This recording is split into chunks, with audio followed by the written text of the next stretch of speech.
Hey y'all, and welcome to Politibrawl.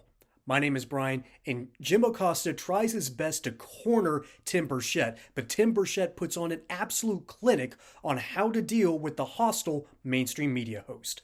Let's dive in. I mean, the fact check on this, though, is that the majority of the fentanyl that comes into this country comes in through legal ports of entry. I mean, all of our viewers at home can go look this stuff up. It comes across legal ports of entry. A vast majority of the people who are arrested for bringing fentanyl across the border are U.S. citizens. What? Well, does it matter? It flows through. We know it flows from China to Mexico into our border. The border is porous. 14 million people are coming over. So you're telling me you know what each and every one of those is carrying in those backpacks? Come on, Jim. You know it, and I know it. I mean, fentanyl's coming over our Mexican border. That's why the Mexican president right now spoke yesterday about the need for border security, and they're going to bring the fentanyl thing under control. I suspect very soon. Well, it's just like the president of Mexico has also talked about there's very much going to be the possibility that there are going to be retaliatory tariffs coming in from Mexico. You may see that happening from Canada. We talked to an economic expert yesterday who said this could result in higher fuel prices. You were just saying earlier that you're willing to take ownership of this. If this results in a trade war that causes inflation to spike, aren't you worried about what's going to happen in the upcoming midterm elections if that happens? I mean, inflation is what helped Donald Trump get back into the White House. That will be very short term, Jim. You know that as good as well as I do. We will start producing it in this country. We will start drilling in this country, and then it will have economic impact that will be unbelievable, because that's why the Teamsters and the rest of these unions either went neutral on this election or supported Trump, because they realize we can put it on these foreign entities, and then we'll start doing it in this country, and Americans will be back to work. I think that's a great plan. I think we should all embrace it. We have you on the record as you're in favor of a trade war. If it comes down to it, if it saves American lives, 200 Americans a day, Jim. We've lost more people to fentanyl than we did the Vietnam War.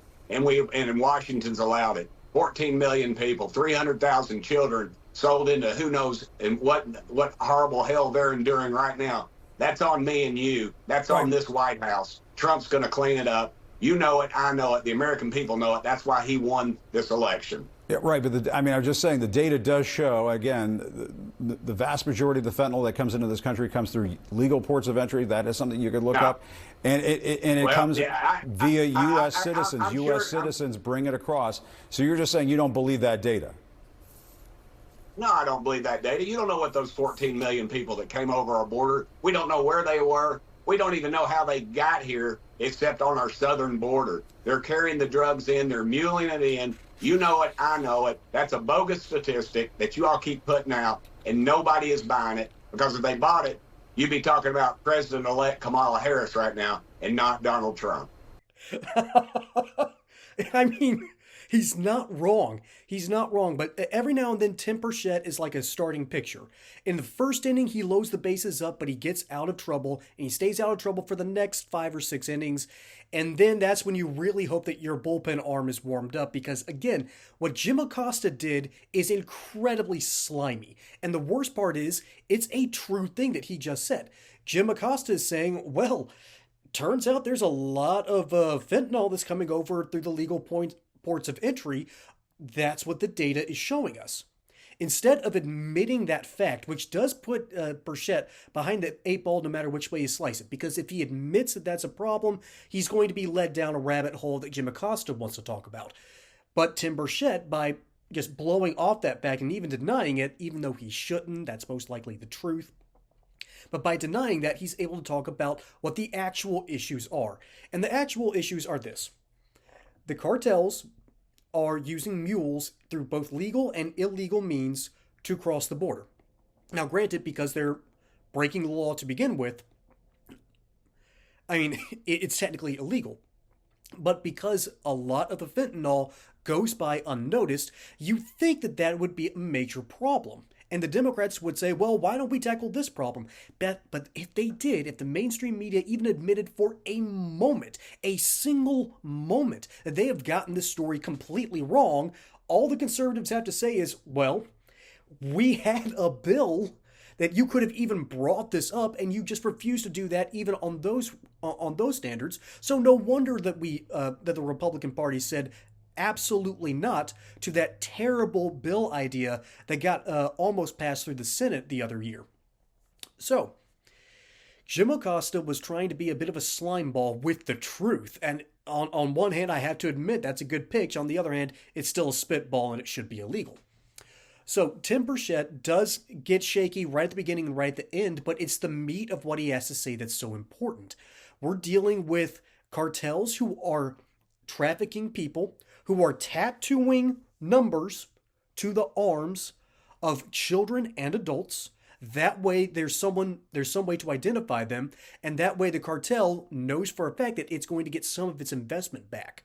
This is an evil, illegal human trafficking ring, and it needs to be stopped. And then there's the illegal immigration problem itself that keeps on using up spaces in taxpayer areas and all across America that aren't ready for it. I love bringing up the Springfield, Ohio example. Springfield, Ohio got a lot of Haitian migrants over the past decade or so, if I'm not mistaken, and they were all claiming asylum seeker status. And I don't blame them. Haiti is not a great place to live. There's a whole multitude of reasons for that, but I'm not going to get into that history. But after only a handful of years, 20,000 new people came into a town of originally 60,000, a 25% increase. That is a major problem with congestion on traffic. That is a problem with the healthcare system, with the education system, sewage, water filtration, you name it. The infrastructure is burdened by that. That becomes a problem. And then when you have illegal migrants who we're not ready for starting to pay cash for, let's be honest, the less desirable places to live, a bunch of rundown apartments. I love bringing up this example. When I was delivering for Owens and Minor, I would take a little shortcut right off the interstate to deliver to one of the hospitals, and I would drive right around this incredibly cramped compound of almost entirely Latinos, and I don't think too many of them spoke English. And that's because up in Gainesville, Georgia, that's one of the wealthiest parts of the state. And those wealthy people, instead of getting high schoolers to do their lawns, you can guess who's actually being employed up there. Also, never look into who's getting employed at the chicken farms across North Georgia. So there's a problem with people that we don't know why they're here. There's an issue with infrastructure. And then there's the issue of, well, as it turns out, we were right all the time, and Venezuela is indeed allowing their inmates to leave the jails, and instead of going back into their own country and causing trouble, they're quite literally told, take these humanitarian groups, go to the USA, get out of our country, we don't care, it's the USA's problem now.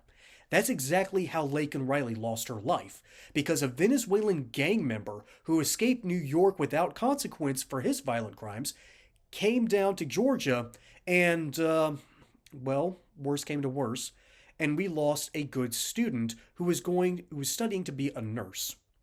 That is the evil of illegal immigration, and Tim Burchett is hitting the nail on the head, whereas Jim Acosta is just talking about, the fentanyl problems in the legal ports of entry, because they keep on thinking, for some reason, and I'm going to break this down very briefly, the reason Democrats are just terrified of calling out illegal immigrant activity and illegal migrant crime is because they think, for some reason, that conservatives are just as violent and vitriolic as they are. Because Democrats know the crazies on their side. They know the Antifa members. They know that the young people have no filter and are more than willing to get a little rowdy, so to speak, to get what they want.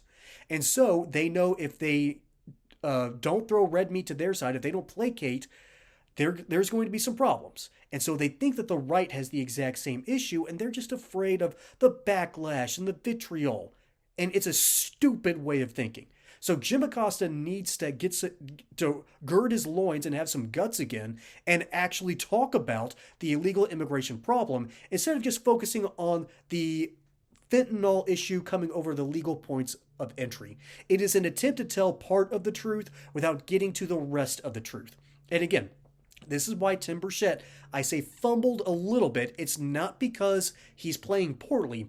It's because if he answers that question, if he goes down that train of thought, he can't talk about the evils and the ills of illegal immigration. He is going to be forced into a box talking about why the Biden administration failed to stop so much fentanyl coming over in the ports of entry.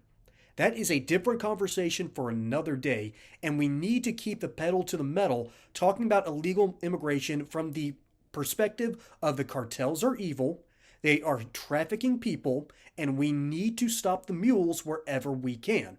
This is better for humanity across the board. It rids us of the evils of the cartels and hopefully can start getting a handle on the fentanyl that's ravaging our country. Folks, my name is Brian. Hope you enjoyed that segment here on Politibrawl. Don't forget to like and subscribe. Catch you on the next one. And until then, y'all have a good one.